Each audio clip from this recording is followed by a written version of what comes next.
Okay, welcome. Here we go. Briefing for the Druid Challenge 2022. We're only days away and we're really looking forward to seeing you there. My name's Neil Thubber and I'm race director and one of the founders of X Energy. And this is our 14th year of the Druid Challenge. It would be our 15th, but obviously interrupted by COVID. And three objectives with our events. We want to make them challenging, which is why we do the multi-day long distance events or ultra events as well. We want it to be a great atmosphere and we want you to have a really good, fun weekend and enjoy being out with your fellow ultra competitors, and we want it to be safe. And a big part of this briefing is about the safety.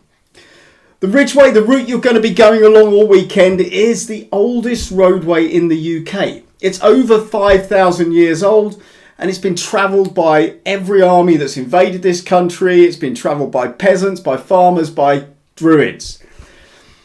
So competitors, I welcome anyone who's done this before. Fabulous, thank you for coming back. It's always great to see you. Any one of our X Energy family, we're really looking forward to seeing you. If this is your first event with us, then thank you for coming and doing an event with us, and we look forward to making your weekend amazing. For those who are doing their first multi-day, we are honoured to have you there, and we look forward to seeing you at the finish and putting a medal around your neck when you've been running the full 85 miles over the 3 days. I know many of you are training for Marathon des Sables 2023, and welcome to those. We have a lot of people who are doing that, and that's actually how we invented the race in the first place, was when I was out in the Marathon des Sables in 2009. And it's a great opportunity for you to practice running back to back, for you to practice running with kit if you want to do that, and to meet fellow competitors and start forming tent groups as well. So some facts about this year. As I said, it's our 14th year. Over 2,000 runners and walkers have taken part in this event with us over those 14 years. So we're incredibly humbled by that fact. So some facts about this particular event. There's roughly 135 people taking part over the weekend, doing the multi-days and single days as well. 43% are ladies, so a really high percentage of ladies, and that's fabulous to see the ultra world being opened more and more to lady competitors. 57% are men. The eldest is one of our regular runners who's 74 years young, and our youngest is 22 years old. I'd like to thank our sponsors, Precision Hydration, Chorus Watches, Apex Sports and Imperial Vehicles, for their continued support. So look, in this briefing, I want to take you through everything you need to know for the event, because I'm sure you've got questions, although many of those can be answered on the website. But I also want to take you through all the safety aspects as well. So please listen through all the way to the end. I'll try and keep it as brief as possible. So getting to the event. The registration will be at Tring Rugby Club, not Tring Cricket Club. We've had to move it because there's some building work going on at Tring Cricket Club that hasn't finished, and it should have been. So we've moved to the Rugby Club, which is actually just round the corner and a little bit closer to Ivinghoe Beacon. We will be bussing you then from the registration up to Ivinghoe Beacon throughout the morning. You can be dropped off at the Rugby Club, but you can't leave your car there for the weekend. So if you want to leave your car near the start, my recommendation would be park it in Tring Station, pay for the weekend to park there, and then you can always get back there on Sunday evening, or leave it on roads around the area, but clearly you do so at your own risk. We will be picking up from Tring train station on a regular basis. It's less than a mile away from Tring Rugby Club, so we'll just be popping backwards and forwards in our minibus. For those of you that have chosen and signed up for the coach that's going to take you from Swindon on Friday morning to Tring, then please listen to this carefully. So the bus will leave at 7 o'clock from Alexander House Hotel in Rowton, just outside Swindon, where we're finishing on Sunday. Please make sure you are on the bus by 6:45 so we can tick you all off and get you away on time. Park your car in the hotel car park and leave a sign in the window, just a piece of paper saying you're running the Druid Challenge. Please do not turn up for the coach if you haven't booked it. If you're unsure whether you've booked it or not, check your registration online or drop us an email. But the bus is completely full, so we can't take anyone else on board. Okay, so when you get to the registration, you will have been sent your race numbers out in advance. So you should have received those through the post. If you haven't, don't worry, we'll have spare ones at registration. And if you entered late, then you won't have received it because we stopped sending them out 10 days ago or so. Turn up with your race number if you've got it and go and get your timing tag. Then sit down, have a tea and coffee, get changed, relax until it's your time to get on the bus. If you need to pick up a race number, go and see Shannon at registration and the registration team will look after you, register you, and then they'll get you to your timing tags. We have got 3 starts each day. The Friday is really important we get the start timings right because we are really pressed on Friday evening to get into the school, get it set up, and get ready for you to be there when you finish. We can't get in the school till just before 4 o'clock, which means anyone finishing at the finish, which is at Watlington Sports Centre, you'll then be bused to the school where we're staying in Tame. But if you finish too early, you're going to be waiting around at the Sports Centre for a long time. So please, on day 1, the walkers will go off at 10 o'clock and the minibus will leave the Tring Rugby Club at 9:30. That's for walkers only. At 11 o'clock, walk runners, those who are going to be greater than 6 hours. So if you think you're going to be doing the 29 miles in less than 6 hours, please don't go off at 11 o'clock. So that's for the walk runners, and we will set the coach and the minibus off at 10:30.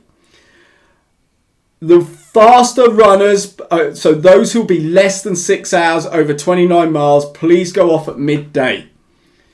Please go off at midday, which means your coach and your buses will leave at 11:30 from the rugby club. For the rest of the days, Saturday and Sunday, your start time will depend on your finish time. We have to have equal size waves at the start because we've got 4 minibuses to transport you there. And once those minibuses are full for each wave, we've got enough minibuses, enough seats for each wave. We will post on the walls in the school, and we will post online your start time for the next day based on your finish time the day before. Okay, and if you are turning up for day 1 or day 2, then please turn up at the school or the sports centre and plan to be in the 8 o'clock start unless you are a fast runner, then being the 9 o'clock start. And the starts on Saturday, Sunday will be 7, 8, 9. Okay, the ground is undulating route over tracks, wide paths, byways, some road, not much, uneven. It's going to be uneven, it's going to be muddy, it's going to be slippery. The chalk when it's wet is like ice. So if you see any chalk, make sure you're running to the side of it, especially near the start. And routes are covered with all those lovely leaves coming down off the trees at the moment. So there's lots of trip hazards out there. Okay, the weather is looking pretty good at the moment for next weekend. There's no rain forecast at the moment. It's a bit overcast on Friday. And then on Saturday and Sunday, we're expecting sunny spells. And the temperature's going to be reasonably warm for this time of year, 10 to 15 degrees. So you're going to have to layer up and layer down. This time of year, you're always going to have to do that. You are going to get muddy out there because of the rain we've had the last few days. But on your top half, layer up, layer down. Make sure you've got a windproof, waterproof with you, and that when you're getting warm, you're taking stuff off, and when you're feeling the chill, you're putting stuff on. So the race format, you'll get given a timing tag that goes around your wrist. That timing tag will register your start time as you go through the start. It will register you as you go through each checkpoint, and it will register you when you finish. Okay, route information and hazards. The route is well marked by ridgeway signs and white acorns. We have also added around the ridgeway signs orange tape up until we get to Goring. After Goring, it's pretty straightforward, the ridgeway, so we've not bothered marking all of that section. So you'll see orange tape round the ridgeway signs. You will also see the odd one of these signs out there. Not lots of them, just if there are any signs down, then you might see those out there.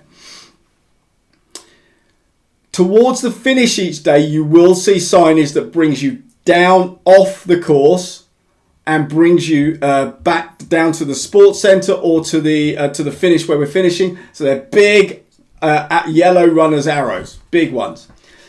There is a GPX file and OS map app downloadable from the website. Please make sure that you've got those on your watch or on your phone so you can follow those routes. On day one, there is a railway crossing. It's very well marked. It is, so long as it's not a rail strike, there will be trains going along there occasionally. There are gates there, so just check both ways and make sure you can see before you cross.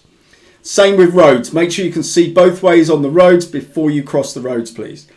I've mentioned the ground's very slippery out there, so be conscious, be cautious underfoot.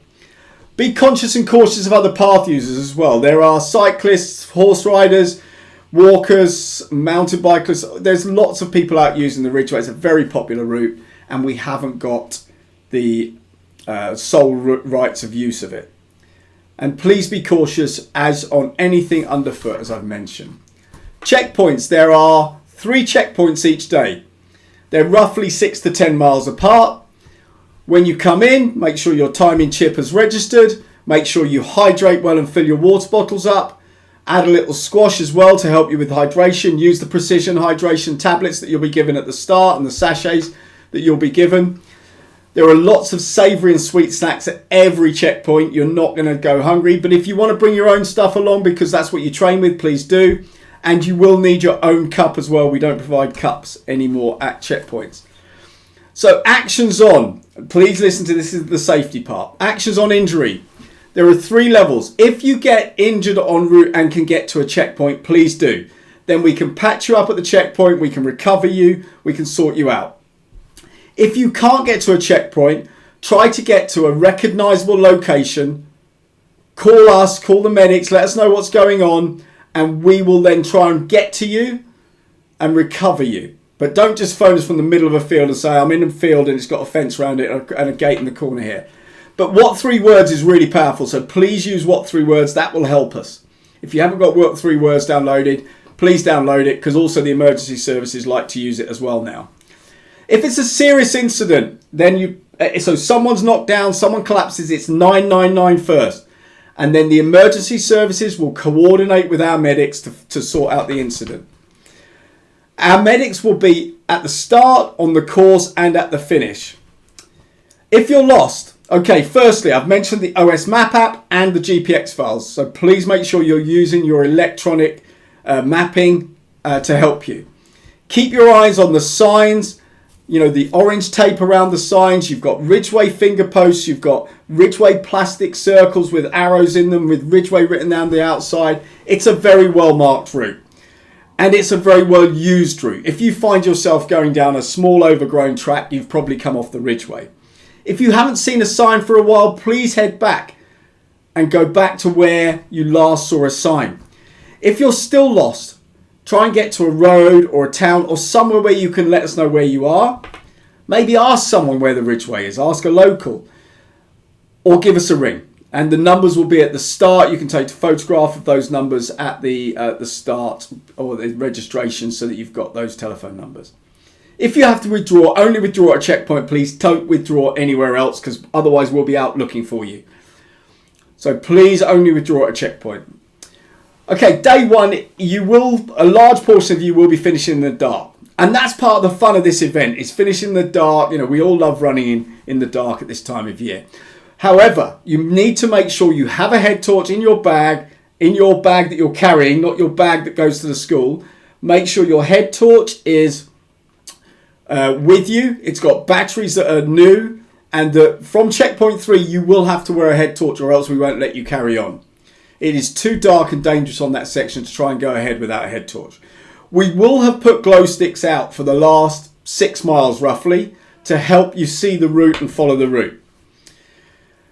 Okay, so when you get to the finish, you will go through the finish arch and you will finish in the sports centre or the village hall on day 1 and day 2, and at the hotel on day 3. You go through the finish, your time's recorded. Head inside, we'll give you a hot drink and a piece of cake. Just sit down and relax and wait for a minibus to take you to the school or the sports centre. You'll be taken there. Once you get to the school or the sports centre, find your bag, find a bed space, go and get a shower, book in for a massage, Get yourself settled in. There'll be a competitor's kitchen there with teas and coffees and soup and rolls. And, we'll be selling beers and cokes and all that kind of stuff. Just settle in and relax. Dinner will be between 6:30 and 7. On the first day, it'll be probably 7. On the second day, around 6:30. There's no rush to get to, you don't have to queue. You just take your time, make your way over to eat when you're ready, because there's going to be a queue for sure. On Saturday evening, we had 2 guest speakers joining us, James Hazeldine and Sarah Holland, who are going to be there talking about their experiences of MDS and answering any questions. I've mentioned the competitors shop as well. Okay, so look, the bottom line is, if you've got any questions, please check the website, check the frequently asked questions, make sure you've got them answered. Read the letter I sent to you. Please note that it's Tring Rugby Club now, not Tring Cricket Club. But the most important thing for me and the whole X Energy team is you have a fab weekend, you really enjoy yourself, and yeah, you look back on Sunday night and go, that was the best weekend I've had all year. So look forward to seeing you next weekend.